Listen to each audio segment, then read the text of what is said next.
This is a demonstration of a system monitor program for the CPUville 8-bit computer processor. This is the setup I'll be using for this demonstration. These three boards are the 8-bit processor, the arithmetic logic unit or ALU, the data path with the registers and multiplexers, and the control logic board is here. They're connected. I don't have the register display on because this demonstration uses the processor running at full speed, and so the register display is just a blur and there's not much information you get from it. The processor is connected to the Z80 computer system through the Z80 slot and this adapter, and I have the serial interface board connected so that I can connect the computer to the personal computer and interact with it using the keyboard and display on the personal computer using a terminal emulation program. The system monitor program has been written in the assembly language for this homemade processor, assembled with the TASM assembly program, and placed into the EEPROM here. The code had to fit in the 2K space allowed for it in this system. There's also 2K RAM that can be used for programs. The first 256 bytes of the RAM, however, is set aside for variables and input line buffer for use by the system monitor program. I'm going to use the real-term terminal emulation program in Windows to communicate with the computer that uses the 8-bit processor. This is the real-term window, and I'm going to set it up to communicate with the 8-bit processor computer system. We'll pick the ANSI display and display 24 rows. The baud rate of the port has to be set to 9600, and it will be no parity, 8 data bits, 1 stop bit. Finally, we click in the screen to allow the emulator to accept keyboard input and send it over the serial port. Now that we have the terminal emulation set up, I'll reach over and take the computer out of reset. You can see it displays a greeting and a prompt that shows the 5 different options for routines that the system monitor can perform. So the first routine, restart, just cycles back to a warm restart of the system monitor program. The dump routine allows you to view memory. I will display the first part of the user memory, which is at 0900 in hexadecimal. And here it displays 256 bytes as hexadecimal pairs. And this is just the garbage that's in the memory when the computer is powered up. The next thing I'll demonstrate is the load routine. We can use this to load data into the memory from the keyboard as hexadecimal bytes. So we'll load this area of memory, starts at 0900, and I'll just put in a bunch of zeros to clear it out.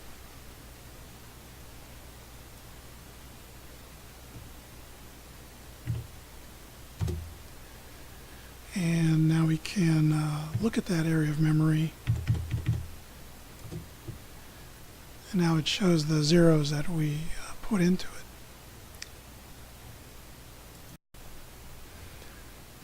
I've written a brief program to demonstrate the run routine. this is a listing of the program. The assembly language is over here, and this I run through the TASM assembler program using an assembler table that's specific for the new processor, and it generates the object code, which is here, machine code, and puts it in a list file that also has the memory locations that I've assembled it to. So the code for the program is these 7 bytes, 10C31800 139800, and it performs a very simple function. It just loads the hexadecimal bit pattern C3 into the accumulator and outputs it onto the output port LEDs. Then it returns to the system monitor warm start address. Now I'll use the load routine to put these bytes of program into the RAM, and again we'll put them in at 0900.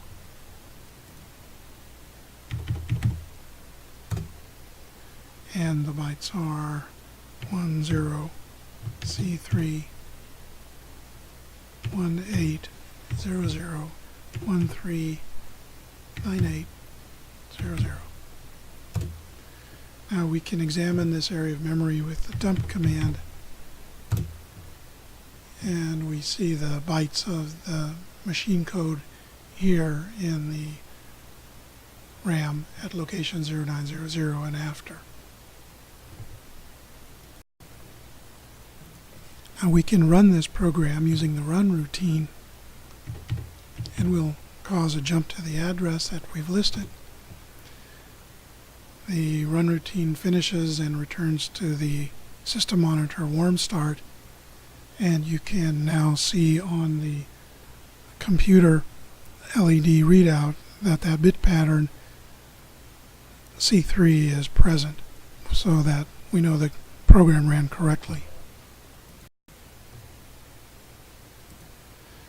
Now, as a simple demonstration of changing a byte in the program, we can change the output pattern from C3 to something else using the load routine.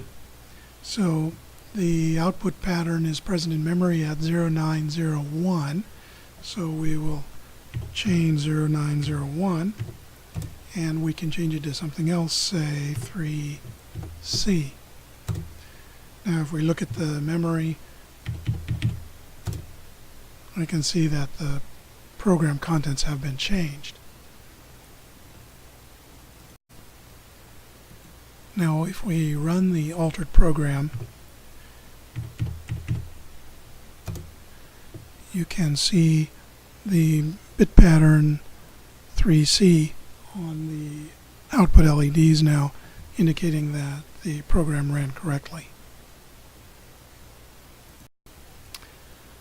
The last part of the demonstration, I'll show you the binary load or BLOAD routine. This uses the real-term capability for sending a file across serial port, and you can load raw binary data into the 8-bit computer using this command. The send tab of real-term allows us to do this. So I've set up the send tab to send a file named RAM test, which is the same program that I ran by typing in the hexadecimal characters. So the assembler has put out a binary file of the same data, and that's what we'll send to the computer. So we need to start the binary load command, and the address, I'll just put it in say 0920 just to put it on a different line of memory. And we have to tell the system monitor how long the file is. It doesn't have any other way to know. It's just getting bytes coming over the serial interface. So this particular file has 7 bytes. So now it's ready to transfer, and we hit the Send File button. And after the 7 bytes are received, the system monitor returns to the prompt line.